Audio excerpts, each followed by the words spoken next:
जय जगन्नाथ। आज थिला मंगलवार तो एत भोर बड़ी भोर उठी पड़ी कौन पाई झीर स्कूल अच्छी तो से सकाल सकाल ब्रेकफास्ट बनवार अच्छी।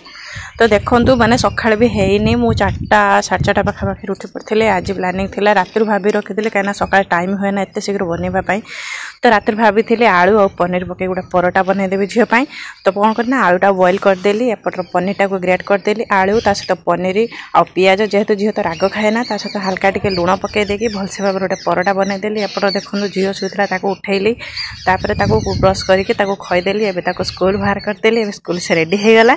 तापर सुज पिंधेदेली टिफिन रेडी ता सहित परोटा ता सहित गोटे बानाना दे देछि खाइबा आउ तापर एबे टेम्पू तो घर पाखर से टेम्पुर जीव तापर आमर स्कूल बस आसूची दिगछिया कति। तो दिगछिया आमर स्कूल बस कति जीव तो आम घर टे दूर हो तो छाड़ी आसारा पर बासन बहुत सारा होता धोइले गाधे मोर सजबाज हो गले। वीडियो भल लगे सब्सक्राइब करेंगे। जय जगन्नाथ।